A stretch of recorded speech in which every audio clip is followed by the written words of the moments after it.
so this is our first edition of All That to Say, and pilot, I guess, launch we're doing here. I've got Johnny Wells with me. I've got Cory Romeiser with me, and I've got Jared Day with me. How's it going? And what is one toy from your childhood, okay, that if you could buy right now for nostalgia purposes, what would it be? Maybe Nintendo 64. Okay. I feel like that was the first toy for myself. In my mind, I don't exactly know how this worked, but I believe me and my sister both raised up a bunch of money. It was probably $100 collective, and then we were like, we bought that with our own money, which I'm sure it was more than $100. So yeah. So if you could have another one, just for nostalgia purposes, they're not too hard. You can probably pick one up at Goodwill if you really tried. But Nintendo 64. Yeah, good old N64 with Super Mario 64. I don't know if you could get a Nintendo 64 at Goodwill. Really? No. No. There are places that you can get them, but they're kind of hard. There's no way Goodwill. Huh. No. If I could, when Star Wars Episode 1 came out, they had the action figures that had like a little like a microchip thing, and you set it on them, and they had voice lines. And I had one for Darth Maul, and my cousin, I was like hyped on it too. He liked the the dual blade and everything, and I also got a Obi-Wan action figure as well. And I was we went to my grandma's house, and my cousin and I were playing with my brand new action figures. And he takes the Darth Maul lightsaber and rips it in half. Oh, man. Because in the movie, his lightsaber gets cut in half. Yeah. Yeah. And he's like, dude, look, it's just like the movie. And I was like, I can't put that back together. Like, what are you doing? Did you cry? Probably a little bit, yeah. So I would want one of those, but I would keep it like in the box. In the way it's supposed to be. Yeah, right. That would be sick. Jared, what toy would you like? Yeah, man. I was trying to think about that. Like, I had a lot of things. Like, I also had a 64 that kind of takes me back. You know, I remember. Good old Glover. Yeah, good old Glover. The best game that's ever existed. It's a little glove that bounces around on a ball. Yeah. And you get different balls. I got real into Donkey Kong. Yeah. And so like that with 64. 64 was cool. I mean, that's when I really started playing Smash Bros. OG Smash. Yeah, and I'd also take the old Super Nintendo as well. We had that, and I do have good memories with that. But 64 was the one that we did on our own, you know. Yeah, for sure. I think that was also like when the GoldenEye came out, and so like if you know, you know what I mean. And so like sure. GoldenEye was awesome. You know, Mario Kart, all that stuff. So like when you said 64, it was like, me too. Yeah. But I mean, but I also remember being like a kid and having like a bunch of action figures. I had a buddy that lived like catty corner, and he would come over every weekend, and we would literally like my entire bedroom would be like this whole like Mighty Warzone Ducks scene. Huh? Mighty Ducks? I never had the Mighty Duck. I was a little bit. Oh, no? Okay. Like you talk about the cartoon ones. Yeah, the Mighty Duck action figures. Yeah, I think I was a little too old for that. You're never too old for cartoons. You're never too old for the ducks, dog. That's true. Yeah. So action figure. Is there certain action figures? I think I had a lot of them from a lot of different, like a lot of X-Men and like G.I. Joes and a bunch of different, like from all kinds of different stuff. But yeah, I just remember like he would bring all his over, and he would just stay the whole weekend, and so like we would literally the whole room would get transformed into like a war zone.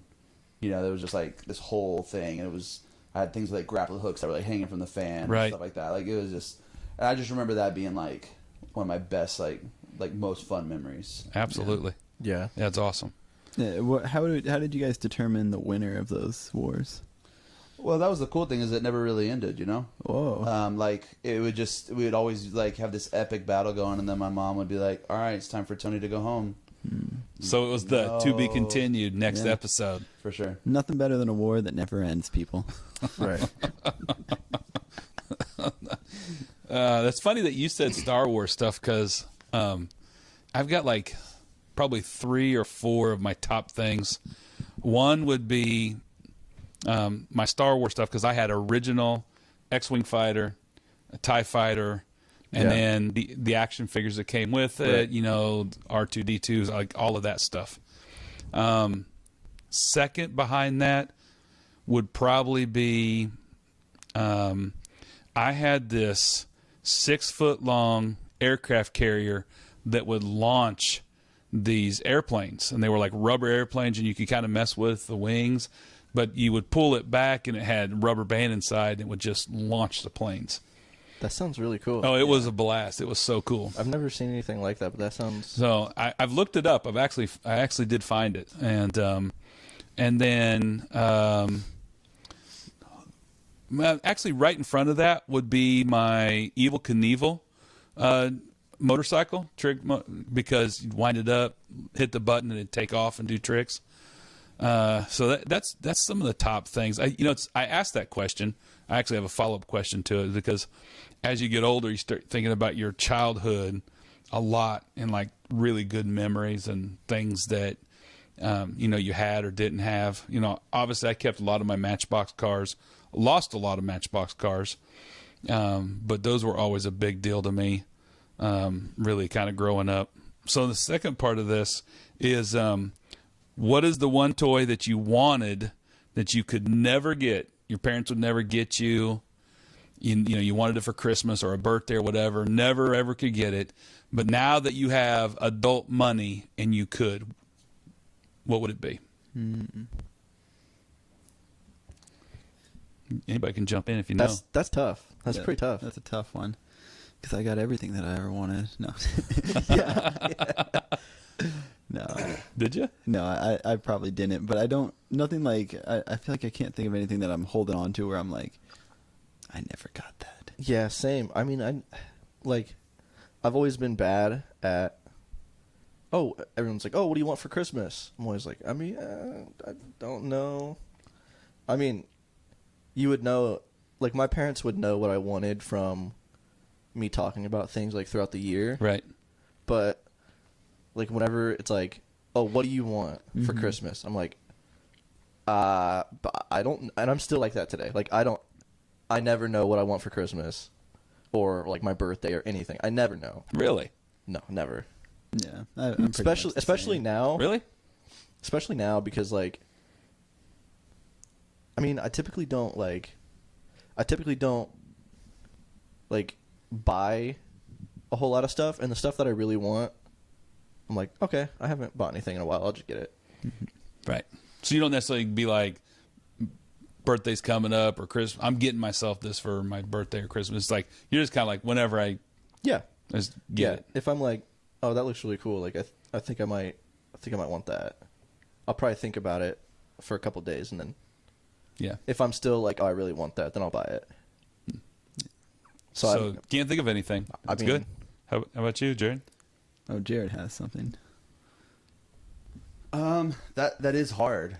That's a hard question, because I think my parents tried really hard to make sure we had the things that we like wanted, and I remember being young and never thinking like, oh, we don't have things. And then like I get older and I remember like I kind of know some of the stuff that's like that was going on back then, and some of the financial issues that we had, and I was just like, oh man, like we were maybe we were a little lower down on that totem pole than I thought, but my parents did a good job of like, I mean, we didn't, I don't think the kids ever went without. Right. But I was trying to think of like that one thing that like I could get now that I didn't have.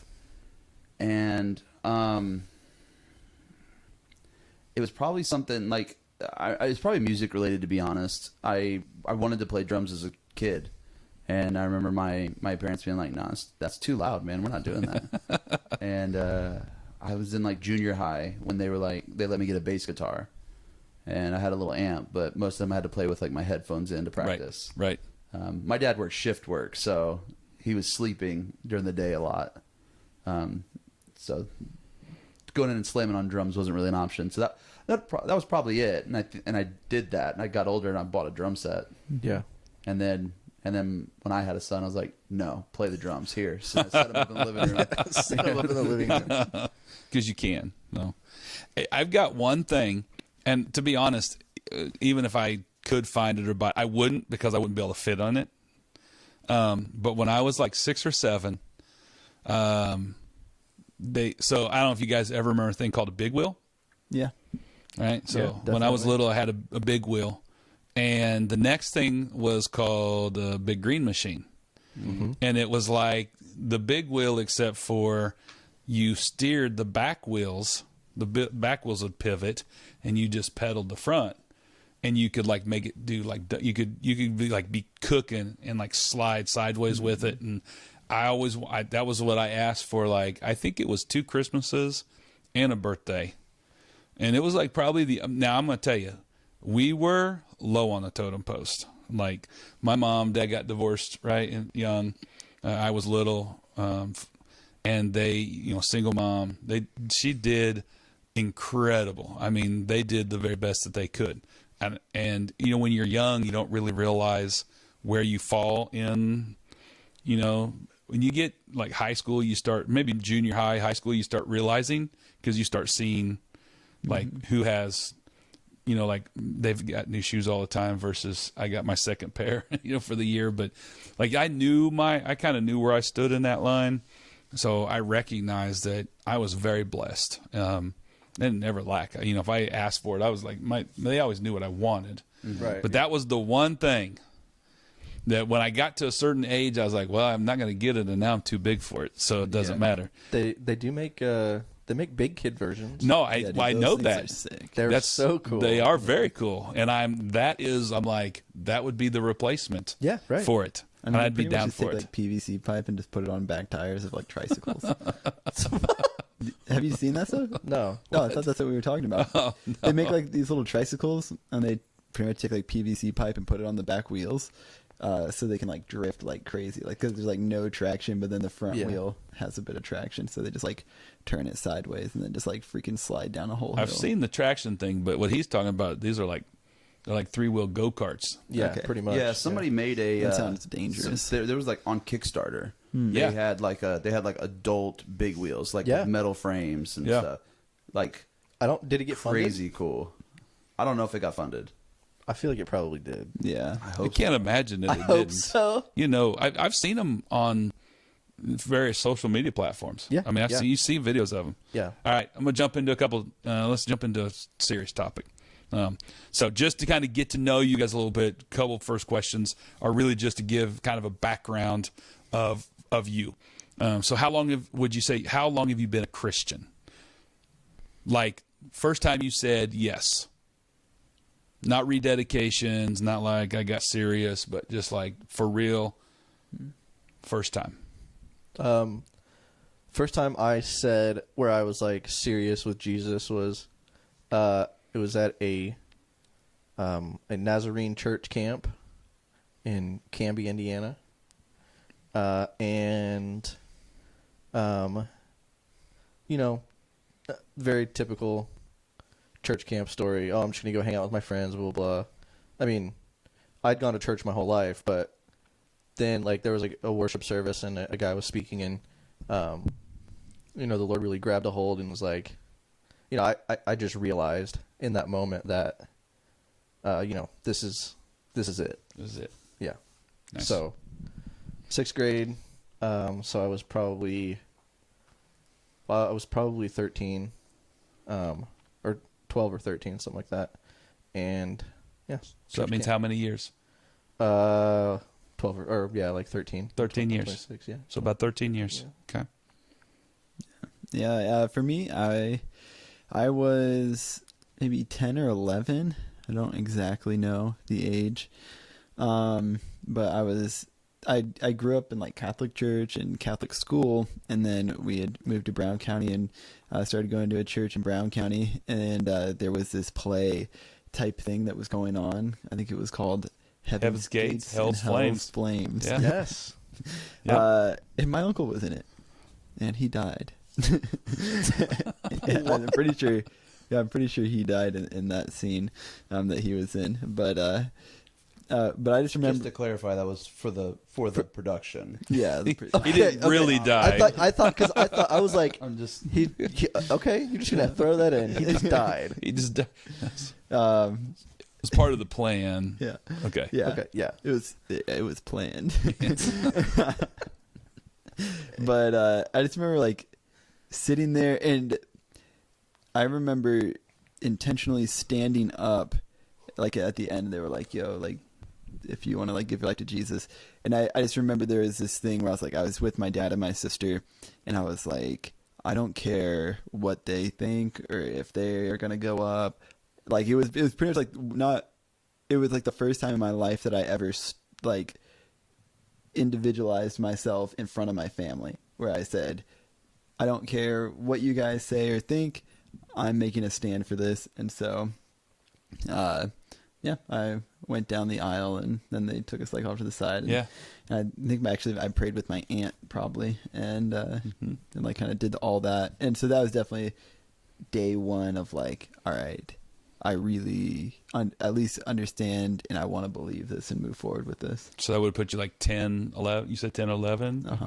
So that would put you at, Yeah, I'm How many years? 27 now. okay, so 15, 16 years? Yeah, something like 17 years? that. Mm-hmm. Okay. All right. Jared? Yeah, I would say I grew up, and my family started taking us to church whenever we were when I was like 8. Yeah, I think it was around that time, and we had, I had a very schizophrenic spiritual upbringing. I had we went to a very charismatic church with my dad and stepmom, and then with my mom, we went to a very traditional like country Methodist church. So it was, it was a little all Polar over the place. opposites. Yeah, very much so. I was a little confused You would be. growing up. Which one's right? Right, and that was the thing, is it was just so Yeah. different. But I mean, I look at it now and I think it's really cool because I feel like I've really balanced in between both of those camps, of somewhere in the middle. You know? Yeah. But yeah, around 8 is when we started going, and I remember being like there, involved. My stepmom was the like children's pastor, and my dad was one of the deacons, and my mom was like running like VBS and stuff over at our like Methodist church, like always involved, always at the church, always doing things. But like similar to Johnny, I think I was like 13 when I went away to a youth camp, and it was the first time we'd gone somewhere and done something like that, and it was it was life changing. I remember that camp very vividly. Because we did like praise and worship and stuff at our churches, but I remember it being very different there. I remember, I don't know, it was just and I think it was because like I went with like an expectation of something's going to be different when I come back type thing. Like I remember being like, oh, this is going to be a very interesting like weekend. And yeah, so I remember the song that was playing. Like I remember the moment. Really? Yeah. I don't know if you remember, it's an older song, "Find Me in the River." Yeah. Yeah, man, that song wrecked me. And I just remember like going up and like kind of like just getting down on my knees, like, and at the altar, and was just like, okay, like I've been learning about you. I'm reading. I know all this stuff, but Right. I wanna make this decision. Not just have my parents be the ones that like tell me what I believe. Right. I've always kind of wanted to do things my way, and so I wanted my faith to be done my way as well. Right. So it was So that's how many years? it's 20. I'm 33 now, so that's 20 years ago. Wow, that's crazy. Hey, not Right? bad for your age. Yeah, right. had some ups and downs. Since We're gonna then, talk about obviously. that. We're gonna talk about Yeah, that. right. So that 13, about the same. 13. 10, you yeah, got 10 or 20. 11. Yeah, or yeah. 10, Oh, 11, sorry, 12. yeah, somewhere in that. All right. So yeah, so for me, my story's a little bit different. The first time I was really exposed to church was probably about 7 years old. I went to a Lutheran church. I'm not really sure why. Outside of a bus went around and picked kids up because I lived in the city, and they gave out taffy. So I was down for candy, and it was fun. It was all right. I remember it was really weird how they did it, because you went to like Sunday school and then you'd come out and you'd sit in an area and listen to the preacher, pastor or whatever. I didn't know what he was. But I remember being scared. Like, it was a lot of big words and a lot of like, just it felt heavy. And so I was like, nah, and then I went another time when I was about 7. We went to a church down in Dallas, Texas, where my aunt was living, and don't remember anything about it other than it was big and it was boring. And that was it. And then, kind of throughout, I had a buddy that was a really good friend in grade school and middle school, and they were very involved in church. And I would go, and it was fine, but, I was there to, like, for whatever. But my real deal was when I was 16, and it was, for me, it was actually at a church service. It wasn't at a youth camp. It was at a church service, and there was an altar call, and I was like, yeah, man, I think I want that. It's funny. I look back and I'm like, I remember in my mind thinking, I think I want this, but I wasn't like listening to you guys. You're like, absolutely, I am dead in. I'm like, I'm all in. I think it was still so new to me. I really didn't know what I was getting into. And so I asked the question the way I did, like that real time, is because I think there's a lot of times when we focus on, I don't say we focus. I know for me, my story really begins when I'm 18 and I really got on fire. Like I feel like I got saved, and I think, and so that's why I asked, when was that first time? Because I know the first time for me was very different. And so with that, that's how long you've been a Christian or a follower of Christ. Tell me just briefly, if you can, like, I'm going to give you, like, how has your walk been? Like, how has your faith been? Would you say it has been a roller coaster, a steady incline, a steady decline? Since I got saved, it's only been downhill. Yeah, it's like,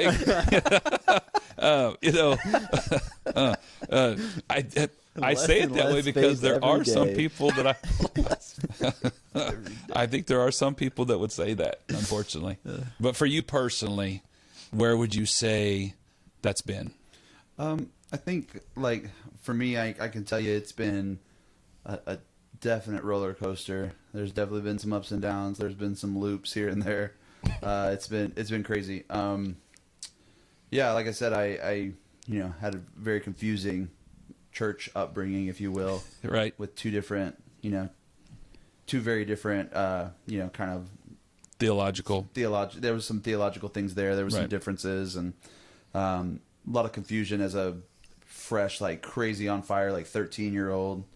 And so I was trying real hard to do the right thing, but it was very legalistic, and there's a lot of this kind of rules and stuff that I felt like I couldn't ever, like, match up to. Right. And I couldn't ever, maintain. And so I'm kind of an extreme person. No. Yeah. Right. And so so extreme. I got to the point where I was like, well, if I can't do this, then I'm just going to not do it.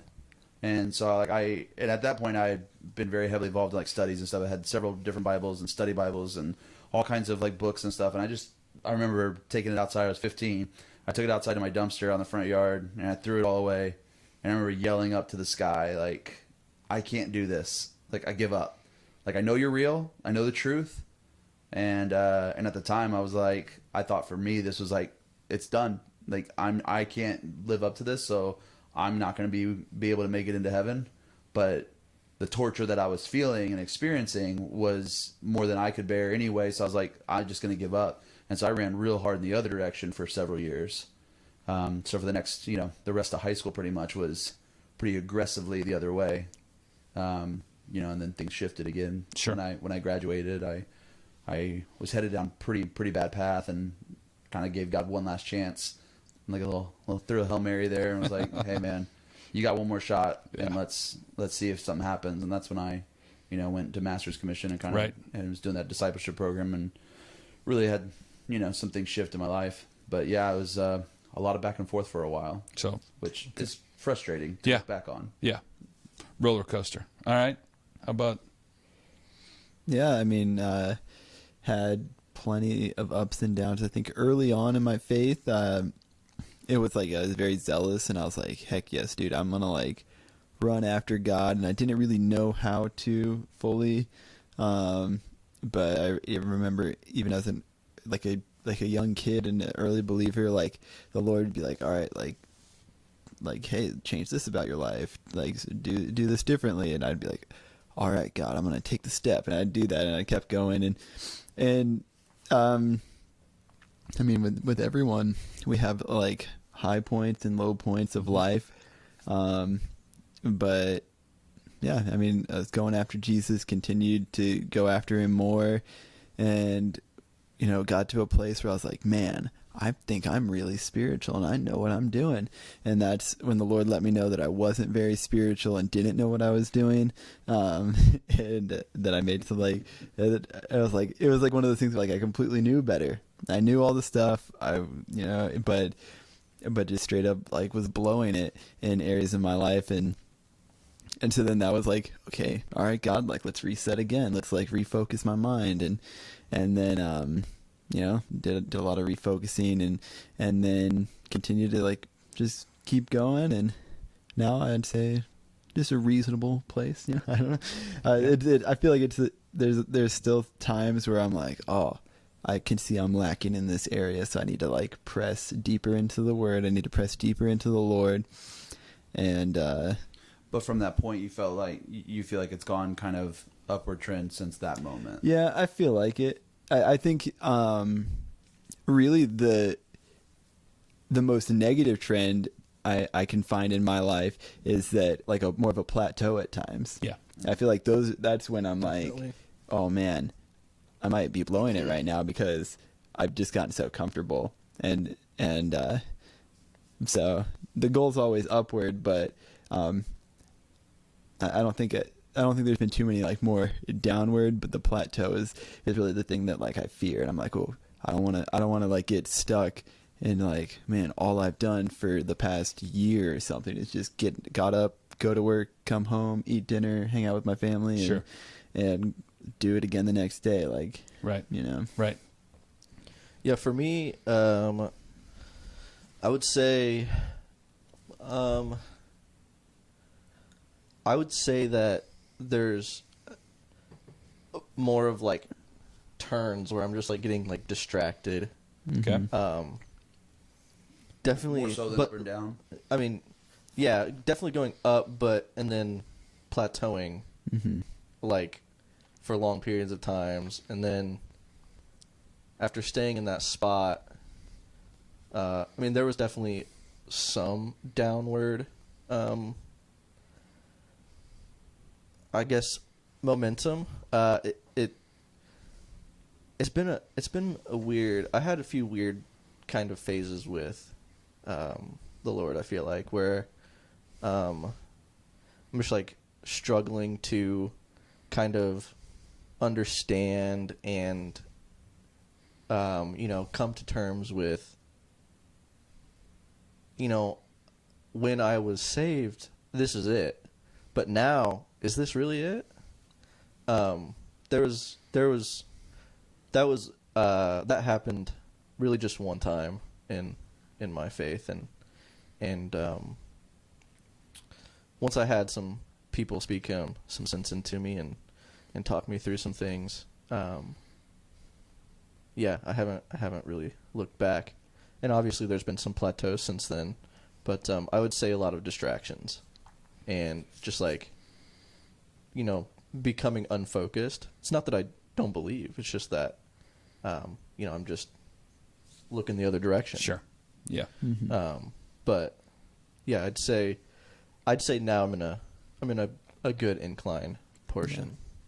Yeah, something that you were just saying that kind of stuck out to me was like, some people spoke into me.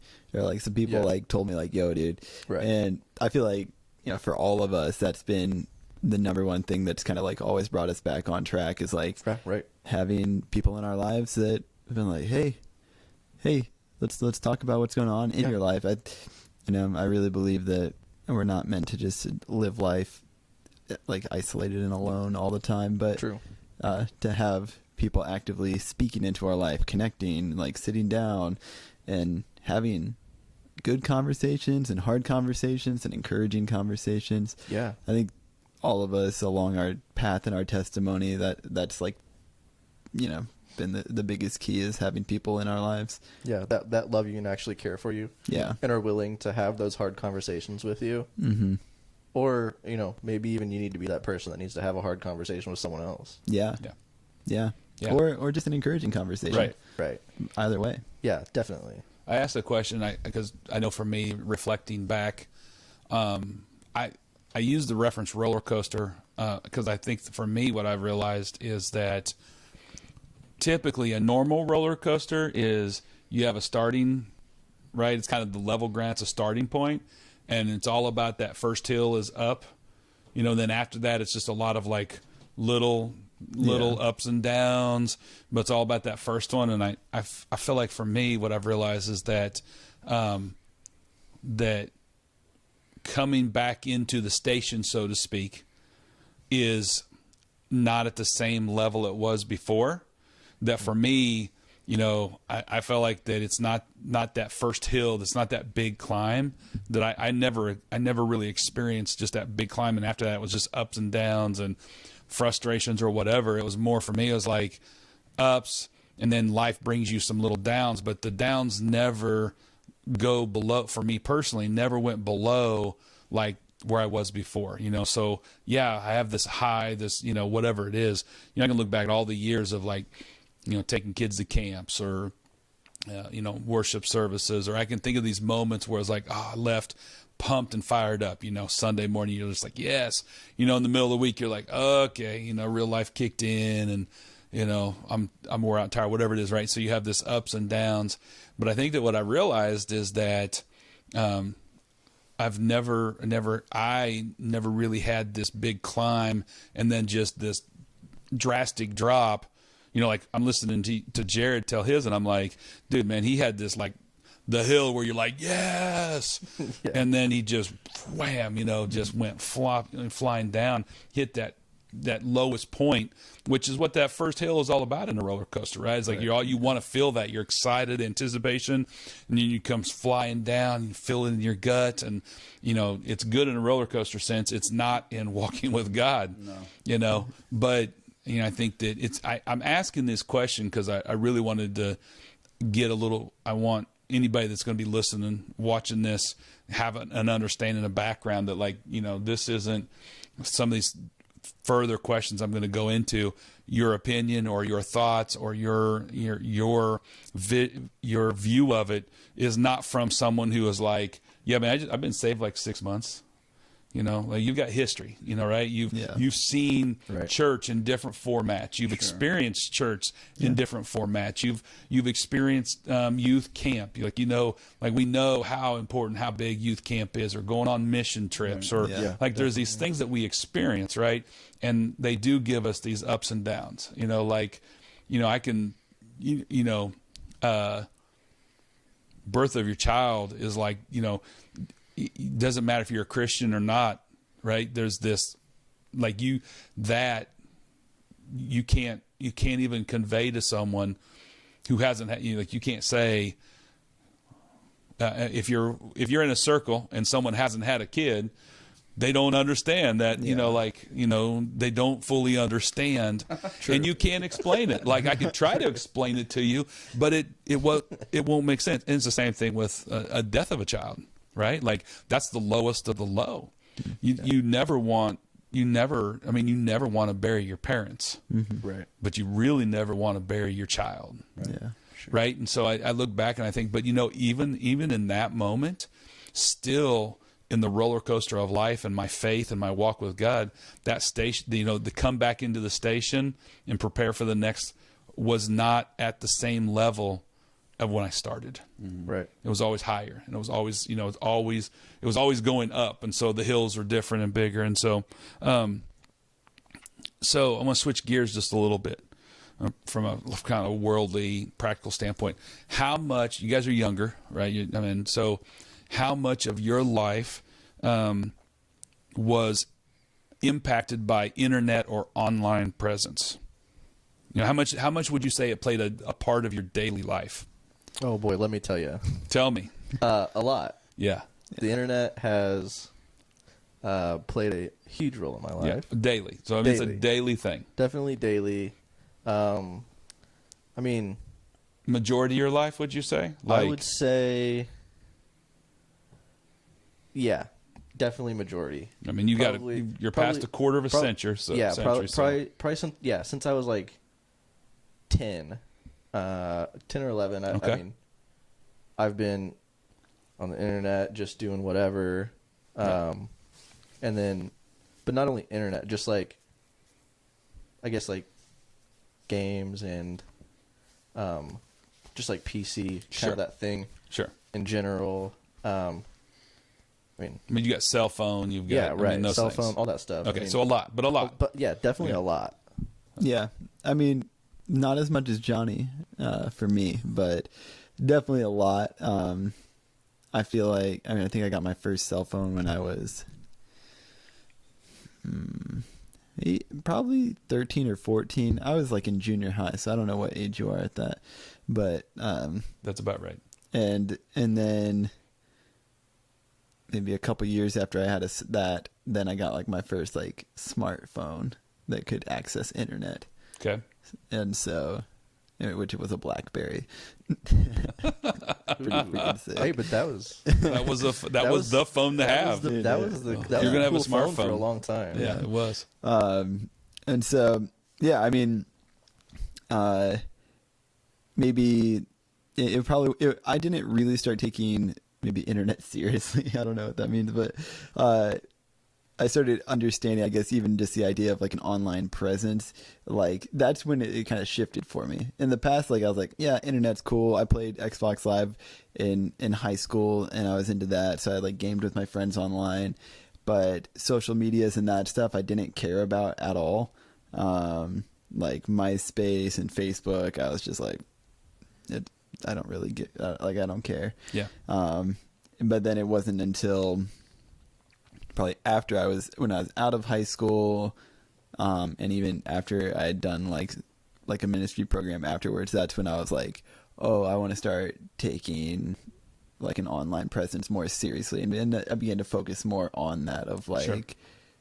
I don't know, Okay. being more creative in that realm. So you've had more than 10. I mean, you're talking like 10 plus years. Yeah, a casual 10 Okay.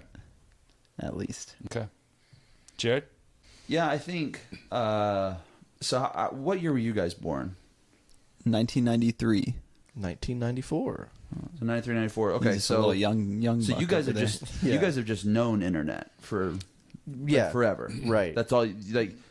Like I mean, because it was around, Right. I mean, from like, you six, weren't- seven, That's what I'm I had saying. So like, internet. it was just there Right. from the time where you could really remember. I think Right. I think I was always, at least as far as I can remember, aware that you could go to the library, you could and, access it. and search something if you Yeah. needed to. See, and I remember, because I remember when it like happened. It was like, oh, we can do that now. Yeah, we always had internet in our house. Yeah, and I'm like I'm in that weird in between generation where like I got to watch a lot of the technology stuff happen, and so like I remember when computers didn't connect to the internet, and then they did, and that was a really crazy cool thing, and so like yeah, I have been, I don't know, I guess involved in some kind of internet stuff for a while. I mean, like for most of my life, we were able to get on and stuff. There's nothing like that dial-up sound. Nothing like Right. that. Everybody. Do you remember? There's a being generation right now that doesn't know that sound. Which is Oh, man. The only reason why they know it is because it showed up on social media now, Yeah. which really ticks me off because I'd love to. I shouldn't say it ticks me off, but it's like that's not right. Yeah. It's not fair Right. that they actually know it because they never got to live it. Well, see, but do you guys remember the fear of accidentally going to the internet on not a smartphone, but like your phone with the buttons, and you're like, oh no, I accidentally got on the internet, and then Yeah. like the fear Yeah, that like your parents are gonna be so mad of how much money, whatever it's charging. Like, I didn't mean to. Yeah, I didn't mean to. on my LG flip phone. Yeah. Where like there's a little globe like Yeah. going, you're like, no. That's hilarious. Well, when I first I got my first cell phone, I was a senior in high school, and I had it for a bit, and all of a sudden I got it like it went off, and it was like a message from somebody, and I was like, what is this? And my buddies came up to me, he's like, yo, did you get my text message? And I was like, your what? Whoa. He was like, my text message. My text message. My SMS text message. And I was like, what are you talking about? I saw something. I didn't know what it was. He's like, yeah, that's my text message. And so I was like, oh, that's kind of cool. And then you got charged like crazy for it. Yeah. And I didn't know what was happening. So we all just figured out what texting was. Yeah, and so right. all of us started doing it. Yeah. And then my dad got the bill at the end of the month. Whoa. And he was like, hey, those were $0.25 a pop. Woo. Dude, And I quarter a text message. Yeah. It was a big deal because you could buy a package where you could get like 200 Yeah. text messages for the month. Dude, I always, almost every single month went over, and my parents were like, seriously, like, you cannot. Yeah. Like, you cannot go over. And, I mean, I would get in trouble, like. You just get in trouble and do it anyway. Dude, I remember. yeah. Yeah. And then it got to the point where it's like, all right, your phone, it's in the kitchen at this time. You're not using it past that point. Well, I'm pretty sure it would charge. And then I would sneak downstairs and go use it anyway. I'd sneak and go take it upstairs, and then Yeah. Sorry, mom and dad for what you're well, hearing. I mean, they knew. I was a good I'm pretty kid. confident No, they knew. they didn't. They never knew. I mean, maybe they did until but today. Well, they know now. They know now. But didn't it charge even if someone else texts you, even if you weren't? Yeah. texting Yeah. her? You got them And that was receiving the it. issue. Yeah. That was Right. the problem. That And was I was the- like, yeah. I wasn't even sending a bunch of the messages. I would like have a response, but it was a bunch of people that figured out how to do it, and they were sending me. So I was getting charged. Yeah. Dude, And what so I got freaking grounded scheme. for like a month or something like that. I don't remember. You know, it was because I remember like it almost doubled our phone bill. My dad was like, "What are you doing?" Like, I don't know. I didn't do it. Those phone companies, they had to rake in the money when texting was like first thing. I Oh, know. yeah. And paying for minutes. Yeah, and paying for You're wasting minutes. my minutes. I went over that every time too. Yeah, technology's changed a lot. All right, so you guys have clearly, the reason why I asked that question is again, it's just this validation of your experience. You've been around it, you've known it, you've seen it, you've seen the ups and the downs of it. But you know, we're in such a online, computer-driven, digital, virtual world right now. Yeah. And so when I say, tell me what you think. What comes to your mind when I say digital church? I guess online church. Yeah. Recorded services. Yeah, I would think of like a live stream or something like that. Or you could even finesse it to just like sermons that you watch on YouTube. Yeah, If you yeah. wanted to. I watch a lot of YouTube sermons at times. Okay. I agree with that. Yeah, I think there was a lot of for me, like it's almost like a nostalgia thing of like I remember when that first came out too, and we were starting to be able to watch things online, and for us it was a lot of Hillsong stuff. Right. And I remember the first time I ever watched, you know, Joel and Marty, you know, singing and stuff. I was like, whoa, this is awesome, you know. Right. And then they would speak, and they would be able to, you know, and Joel was, you know, talking, and after they would play some songs and stuff, and I remember being like, this is so cool, and you know, I saw some stuff like that, but then yeah, I think you know, before live streaming was really a thing, we were seeing like recorded stuff, and Yeah. and, I remember like, gosh, I don't know what the channel was. I remember at my aunt's house there was something like a Christian channel. It was like Church TBN, Maybe, I don't know. Yeah. the Bible Network. Yeah, probably that. I don't know. Yeah, I just remember that like was it. I feel like that would like if we're talking digital church. I in my mind I wouldn't even call it a church, like TV church, Right. because it's like on I mean, TV. that's digital. It's still digital, yeah. I mean, unless they're using film cameras, which I don't think they were. No. Probably not. Film But- cameras. That's such a funny thing. It's like, you got some film in that? Okay. Anyway, sorry.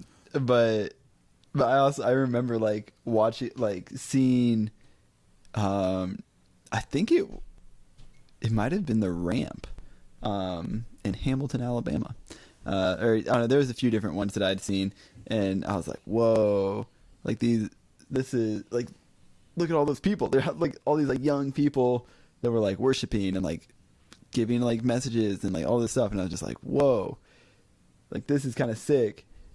But then I also think of like now and how cool that now we have like a more of a YouTube realm, and it's so much more obtainable.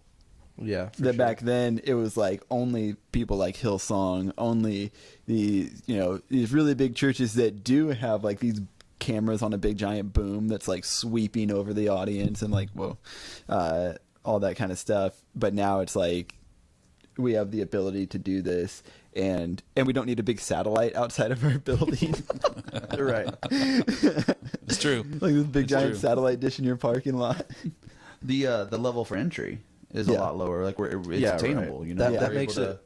Yeah, that lower cost, but like high quality level of equipment is so much easier to obtain now, and it just makes that accessibility, that entry point, Yeah. a lot. Yeah, it's just easier to get in now. Yeah. Well, just cameras back in the day. I remember, when I first got into video stuff in like 2005, I was interning at a church down in Texas that was decent size. It was like, I think they had like 2,500 on a Sunday morning. And they had a weekly. That's decent size. Yeah, and they had a weekly TV show, and so that was where I first started learning. And I was operating cameras and stuff. And that was the first time I'd learned. I ran the boom and did the thing you're talking. I was also like.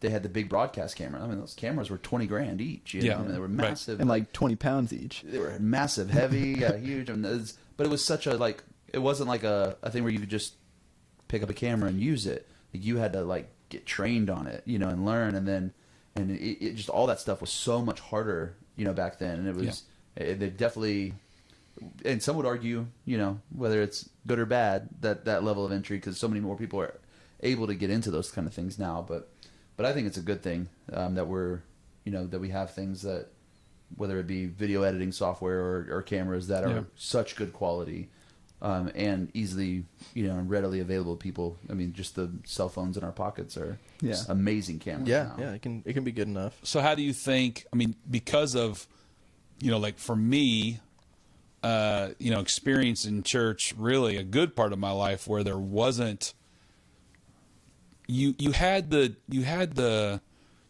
what we would call TV evangelist, there was the TV and there was this channel that was dedicated to church stuff, but it wasn't a service. It wasn't like services being broadcast. I do remember when Hillsong first started doing their stuff, but it was pretty, it was cutting edge, but it was also because they were huge. And so, it was like, why did they even do that? I don't know. But, prior to that TV service, the church service was, it was the TBN, the Bible Network. There was I remember at my age going, I'm not really into it. It's like, it's all right. It's like kind of boring, whatever. I'm not connecting with all of it. Not saying it was bad. It's just saying for me, I didn't connect with it.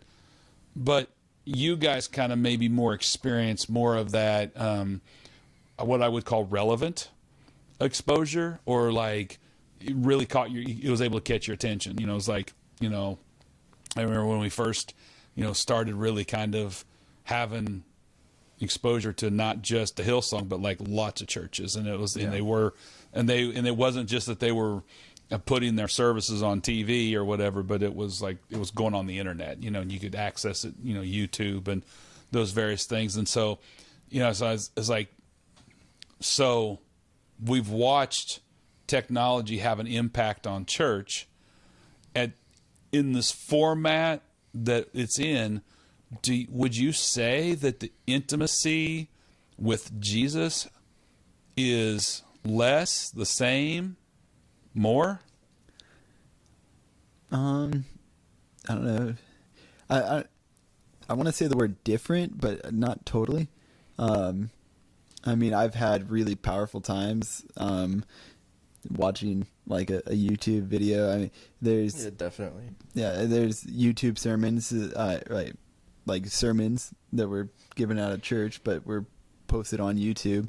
That literally, I hold on to this day, where I'm like, wow, that was such a solid word, and that spoke to me, and I learned from that, and I grew from that, and still hold on to, as well as there's different times, even live worship or recorded worship on online things where I've been like, whoa, that was really good. And But yeah, I mean, I guess in that realm, it's pretty much the same as listening to like just a song on like on an iPod, iPod Shuffle, you know? iPod Nano. Yeah. Well, I ask it that way because I'm like, you know, based on how you know, Jared's an age where, you know, and you guys both did as well, spent a lot of time in a physical building, probably more time in a physical building than you did in digital church. Mm-hmm. For sure. Yeah, So definitely. So because of that, you understand the connection to community, the human connection to community, and like the power of being in person, in community, you know, going to youth group, going to a camp, going to church services, whatever. And so, and I've been looking at this and I thought, how does a young person today, you know, I'm looking at like my granddaughter who's 8, you know, who is been going to church, right? But now there's become this very virtual world, this very digital church where, you know, because of COVID, because of the kind of our circumstances and our season situations we're in, forced everybody to be home and really turned to digital church.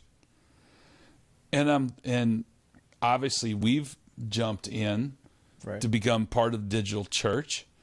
And not that my concern is the reason why I asked about the intimacy of Jesus is that the power of being in person and in community is ministry. And, you know, when someone stands up and says, you know, I feel like the Lord has a word, begins to share it with you and it rocks your world.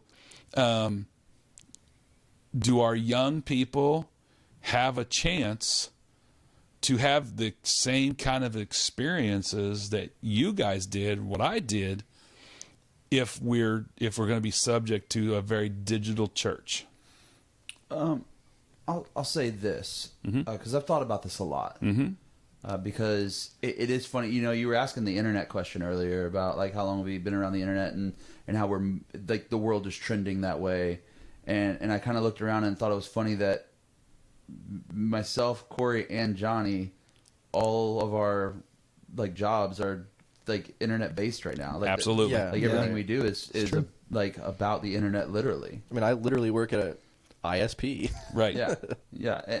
And so like for me, I was thinking about that and I was like, it's just so, and I thought about like, what are the long-term implications of social media and these kinds of things, right? We're starting to ask these questions because it's not going anywhere. And if anything, we're seeing it integrated more heavily into daily life. Right. Especially now, whenever we did have the quarantine and there's still places in the country that are so locked down that they're having to do those things. That me and Cory have business calls regularly with a group out in Oregon that they're all at home. And so we have to do video chats with them, and it's a marketing department with a company we're working with, and they can't be around each other.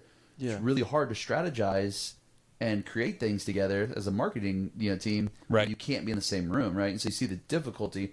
But I will say, I think technology is like the ability to do those things is really powerful.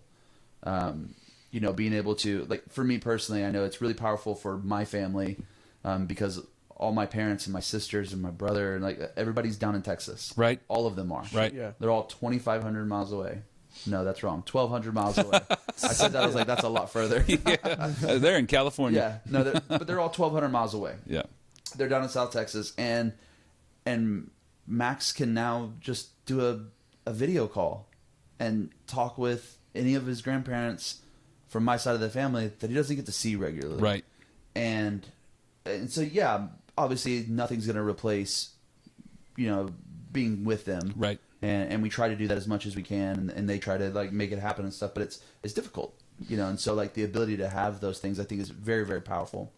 But one thing I was thinking about was like when Jesus was walking the earth, the things that he was saying and the things that he was doing was spreading like crazy. There was people all over the place that were hearing about what was going on, and they were hearing about the things that Jesus was doing and the teachings, and people's lives were being changed just from simply hearing about it. Right. And we know that. I mean, that's all true. But people still flocked to go see him. Right. Because I don't think there's a replacement for being there. Right. Yeah. Right. You know, Yeah.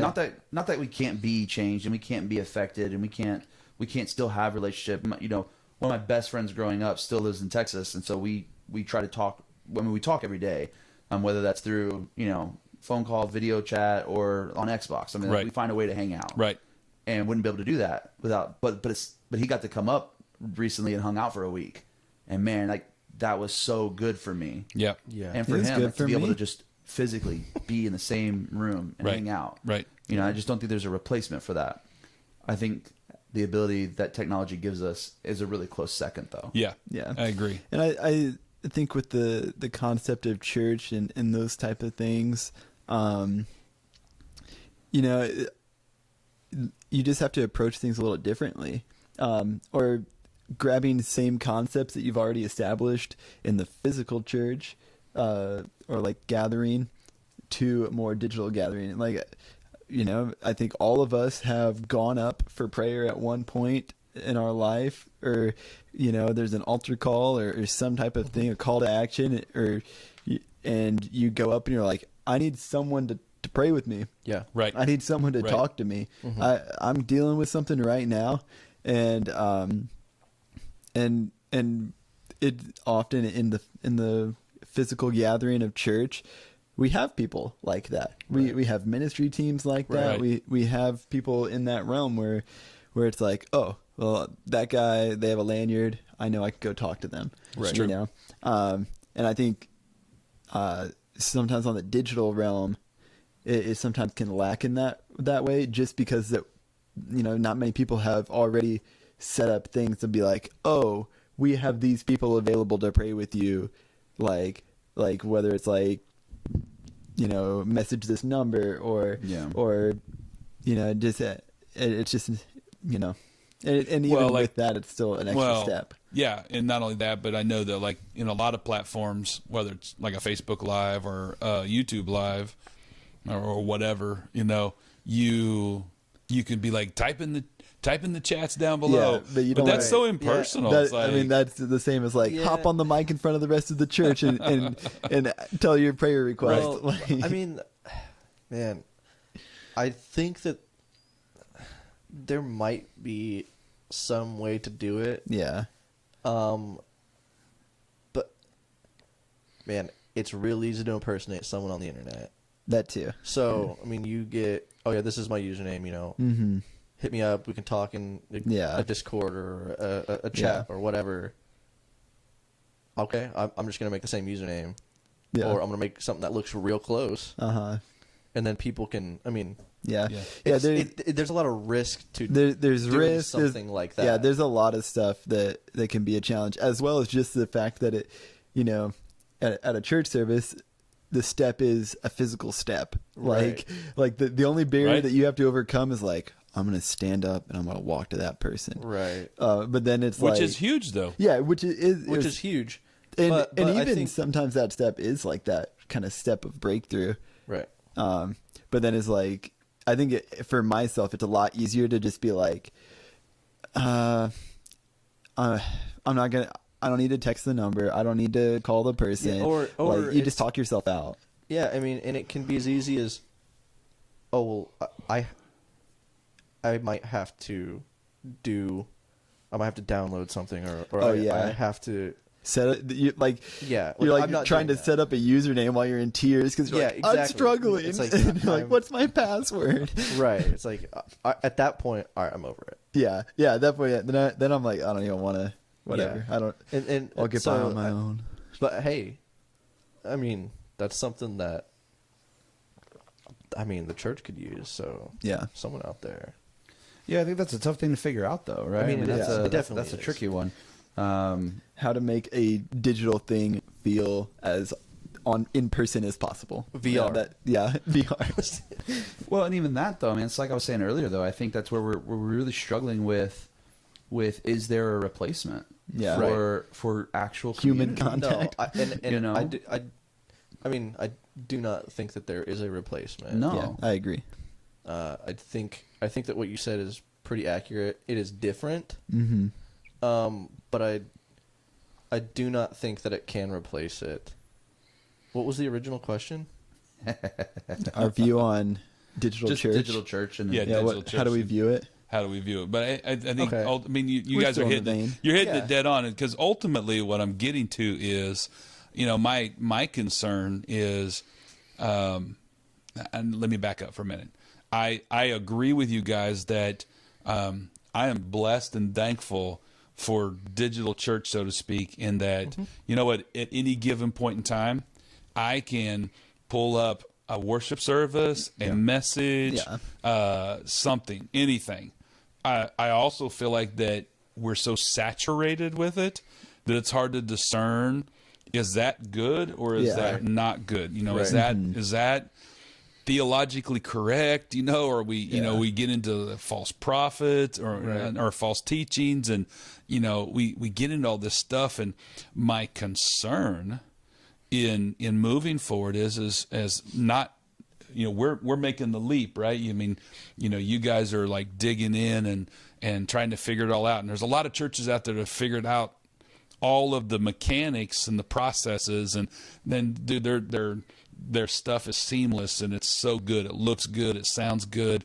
It's solid. It gets lots of views because it's in front of people. But at the end of the day, my concern is that we're going to have a generation of people who are so connected to digital church that they're going to be like, I don't really need to go I don't need to go to church. Yeah. Yeah. I don't need to have community. That's unfortunate. Yeah. If that will be the case, but I will say, if you don't go to a church and you're a believer, go to church. It really, really. Find one that fits you. Don't just go to any church. Like, you need to search and find one that you fit in with. Yeah. Because it is so helpful at least for me, it's helpful for my heart. Mm-hmm. Yeah. I really do. I feel good when I go to church. Yeah. Mm-hmm. Yeah. But I don't want to, just shove aside the digital church because I definitely use that to supplement, myself throughout the week. It's important. Yeah, it is. I'll listen to a message or two throughout a week, and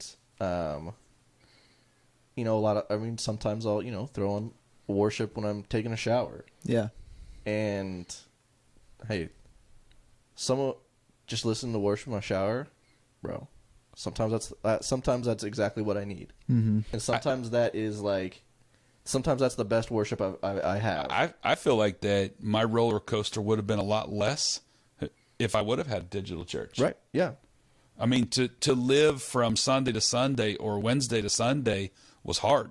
Yeah. I feel like that it was why I failed or I would fall short or get out of touch or kind of like maybe because I didn't connect with the songs that were available, or there was only so much. Or, to be quite honest, there was a day and age where if you went to a Christian bookstore to buy like Christian music, it was so expensive. Sure. I'm like, I can't even afford that, Mm-hmm. and I think that I feel like digital church has become very important.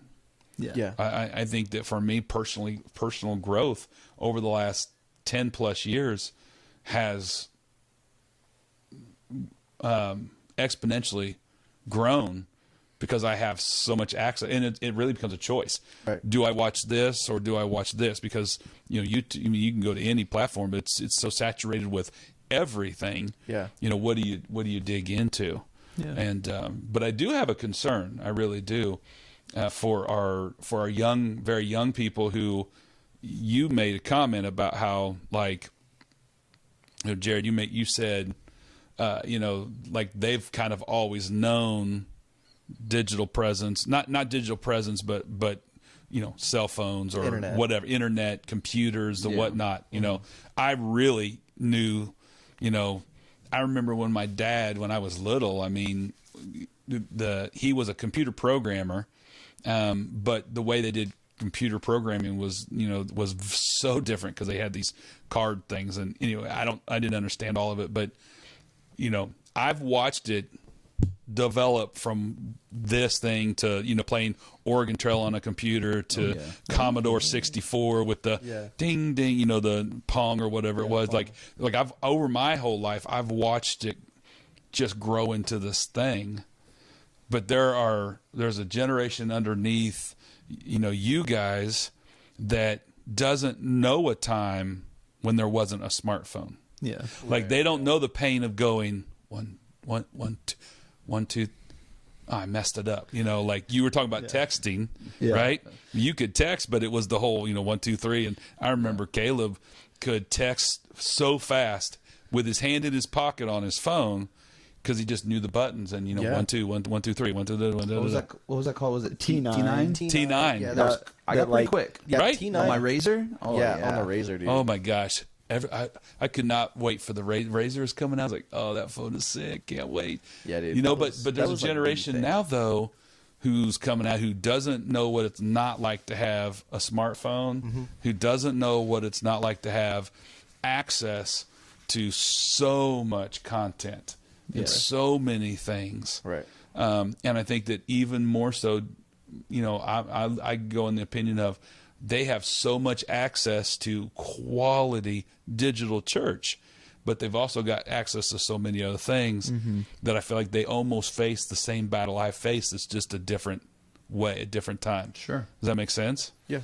Absolutely. I mean, definitely. if you talk to, so I mean, we'll dive into a pretty heavy topic, but one of the things I dealt with for a majority of my young life was pornography, and it was never a physical anything. Even my age, it was it was digital, right? Like 'cause it was internet based, right? And most of it wasn't stuff I was paying for, right? I got caught paying for some things too, but most of it was just accessible, right, for free. You just had to know how to look for it. And then I remember like talking to my dad about that and have a conversation when I got older and whenever I'd gotten caught, and we had these talks and stuff, and he talked to me about his struggles, but it wasn't, none of it was internet based, and so even just that, like there's so many different things, right, that kids are experiencing today that a lot of parents don't know how to guide, right, because they literally have never experienced it. Right. And so that can be said with anything good or bad, I think. Yeah, right? It's like, so we look at something like digital church, for example, and I think you could easily have some people that are like, it's a bad idea, don't do it. No, it's horrible. Sure. And I could see how you could easily fall into that position, having never experienced it or been a part of it really. Yeah. Or anything that it could seem very odd or strange. And like I said earlier, I think that it has a place, and we've seen that. I mean, like Cory was talking about, like some sermons and stuff that he's heard, online on YouTube and stuff. That's like, those were life-changing moments when you heard that, and you've held on to that for a significant amount of time. Yeah. And I have those things as well that I've found online and stuff. It was like, wow, this is meaningful. It like, matters to me. I didn't have to hop on a plane, fly to some conference, pay to go to this conference just to hear this sermon or something. Right. Like I was able to sit on a couch in my house and hit play, man, and experience it for free and be encountered by the Lord. Right. And I think that right there, that's the point. That's the point of anything digital with church, for me. Yeah. It's always about, like what is our purpose, in everything that we're doing, right? I mean, like Jesus laid it out pretty clearly. He wants us to create disciples, and to me, this is a tool, digital, church, being able to stream anywhere. Absolutely. It's such a tool to be able to, I mean, like never has there been a moment in history where a small community like us, like our church, in the size that we are, could have a sphere of influence that has no bounds. Yeah. Right. Yeah. Absolutely. With limited resources, right? I mean, we don't have to invest, hundreds of thousands of dollars into media equipment to get access to network, television anymore. We don't have to, we can spend a smaller amount of money and set something up online to where now we can spread our nets a little wider. Yeah. Yeah. And make an impact and make a difference. And I think that's the place. That's the purpose. Right. Yeah, I think that COVID forced a lot of people into it, and I sense when I talk to some, I almost sense this like almost angst, like I didn't really want to do it, but now I'm having to do it, and I hope that we walk out of this season with an understanding of like, that whole. Romans 8:28, where he takes, God takes the bad and turns it in for the good, for his glory. And I'm like, man, look at how many people who are good preachers of the word, who are in some small community or even in a large town, maybe overshadowed by the big church, maybe overshadowed by, they're not getting seen, and yet they have content now that's getting on that their people can share and be like, man, look, there's a lot of good word being said, spoken, a lot of good words going out, a lot of good worship teams. I think the downside is where the enemy gets into it is we have this responsibility to turn over kind of an excellent product, so to speak. Yeah. I hate to say it that way, but when things don't sound perfect or things don't look perfect, it puts a lot of weight on you. Yeah. But I feel like it's very important. I feel like it's a big deal. So, all right. Well, I appreciate conversation. I wanted, I know we, wanted to really kind of talk about the importance of technology and why, but I really wanted to unpack, that those who have history in the church can see both sides of where we've been and where we're going, and we can choose to see, like you said, we can choose to see the negative side of it, the worldly side of it, right? The you're just doing what the world's doing. Let's not do what the world's doing. Let's take what they're doing and put a different message behind it and make sure that it gets it. I'm thankful for digital church right now. Yeah, definitely. I'm thankful for, I'll tell you why. I think about the addict who doesn't feel welcome to go into a church. Yeah. Right? Feels judged, feels unwelcomed, feels unloved. Right. The person who's struggling with, if there's a sin or there's a family thing or history or, maybe this something is gone and they're struggling. And I'm like, all the more reason to have lots of possible content, and hopefully someone will share something with them and be like, hey man, I think you need to hear this word today. Yeah. That they would get encouraged, because there are so many, we can sit here and say the importance of community and being in person and being together. And yet we all know that there are several who would be like, there's no way I'm going in. There's no way at all. And I think when it comes to church, there's more aspects to church than it's a multifaceted thing, you know? Because there's the aspect of like, engaging in a live present worship service, like in the atmosphere, and that, like, man, that's an amazing thing. You can do that as well online, but it's going to be different. You know, hearing a sermon, like, you can kind of be online, you can be present. Sometimes it's interchangeable, sometimes it's more powerful there, whatever. And I think that our greatest challenge right now is to figure out how can we do community online, because we can provide a sermon, we can provide the worship, but how do we provide the community to those people? And That's good. Because like I agree with you. Like, I want like those people that feel like I'm not ready to take the step or like go in the building. I'm not ready for people to look at me. I'm not ready for that. And if the first step is I'm gonna feel this out. I'm gonna listen to some of their sermons and see if this is something for me. But it always needs to get to a place where it's like, all right, I'm ready to go a little deeper. Right. I need to meet someone. I need to have a face-to-face conversation. And that's where it's like, all right, well, how do we, like, is there a way to do that online? Kind of. But again, like what we said earlier, nothing's ever going to replace physical community. Yeah. as well as accepting being a member of something. Yeah. You know? Well, I mean, the power, being in person and someone getting water baptized versus watching online is like, Oh, yeah. it's hugely different. Right. Yeah. Unless Right? you have the GoPro angle. I'm just saying, but even that, just the excitement that's in the room, you know, someone who gets saved, you know, there's something powerful about that kind of community celebration. I believe that more people have the opportunity to get saved because we have so much content via digital church. Yeah. And I hope that people are getting saved. Yeah. But wow, you know, like, yeah. And, you know, it's just kind of like you versus, Yeah, right. you know, I mean, you know, I listen to sermons or whatever, and you know, pastor's getting pumped. He's yep. getting stoked. And, like, you know, you hear the whole room like screaming and hollering, and Yep. I'm just like, yeah, Yeah. that's good. I That's good work. I have a quick. I feel like we're probably trying to wrap up, but a random sidebar on Yep, that yep. is at the end of the sermon when the pastor prays. Do you pray with them, or are you like, all right, we're pretty much done, and just kind of like X out? I'll usually, I mean, I pray if with they- them. If Okay. they keep the prayer in, I mean, I'll just listen.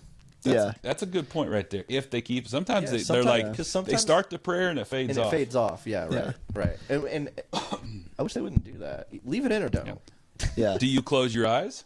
I mean, if I'm no. driving, not Yeah, really. Well, yeah. Yeah, please don't. Yeah, right. Because I normally, if I'm listening to a sermon, it's probably while I'm driving. Yeah, I mean, for me, it depends. Like sometimes I'm like, you know what? I'm praying with this guy. I'm like, yes, Lord, I believe in that. And then sometimes like they start praying, and I'm like, well, all right, we're done. I'm gonna move on. And Yeah. so it depends for me, but I normally listen to it and then decide in the middle, oh, that was good. Yeah, I want to pray that too.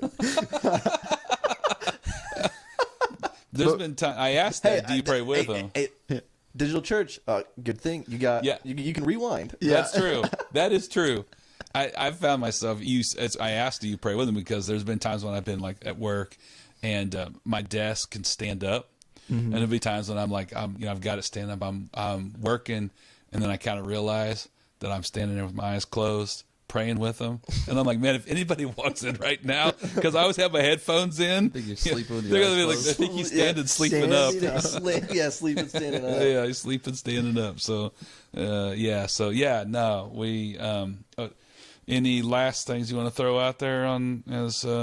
No, we're good. Okay, man. we're good. Well, I do have one thing I wanted Yeah. to add in, but my light died, so it's a little dark, but it's okay. that's what I was going to say. Yeah. No, the one thing I was going to say earlier is that, you know, we were talking about just the replacement of community and stuff, and while it is a struggle, but I will say, I think, like you were saying, you're just real thankful for the ability to be able to do that right now, and I think it's good to remember, you know, why we rush to get all this stuff set up and to do all that, and even just for anybody in our church that's, you know, that's listening to this or, you know, watching or whatever, and is able to understand the heart behind that. Right. You know, right now in a time where there's so much isolation going on, you know, and there's, whether it's government mandated or not, there's a lot of isolation happening.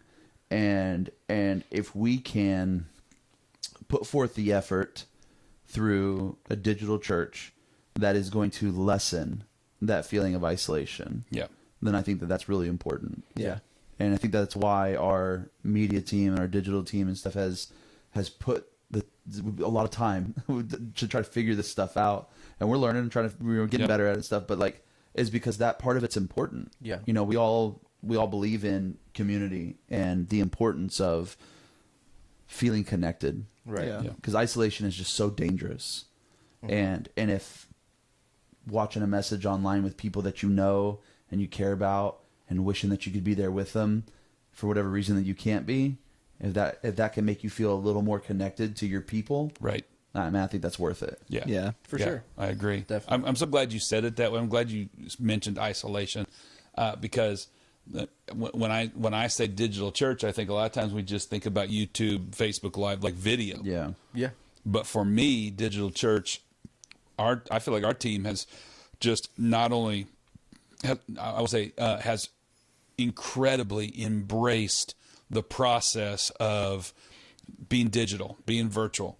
Whether it's posting on social media to give an encouraging word, to give a shout out to someone, to direct someone to something. Hey, go here, check this.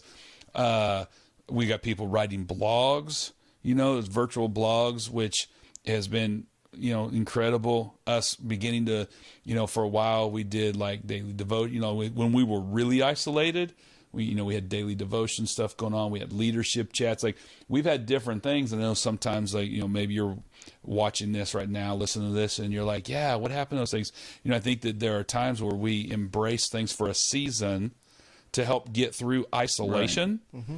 And then when we're like, okay, well, we're not so isolated now. So what do we really need to focus on to make sure that we continue to pull away from the isolation? Because that is, I know personally for me, that's my biggest thing that we've said from the beginning of COVID is, I understand that, spirit of depression gets on people, loneliness gets on people. When you're grieving and you're just isolated, it gets on you.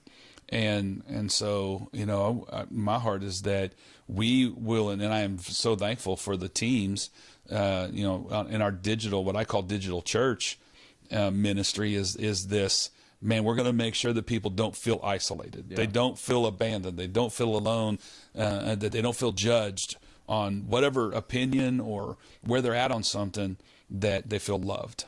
Right. Yeah.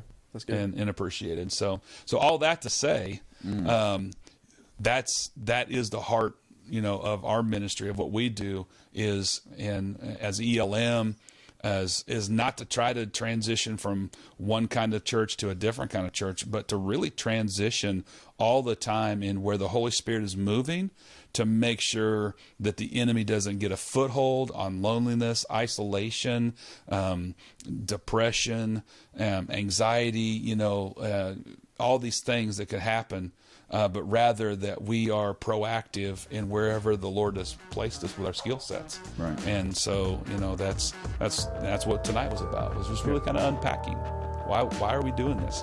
And that's why we're doing it. Nice. Yeah. I did good. it. All right. See you on the next one.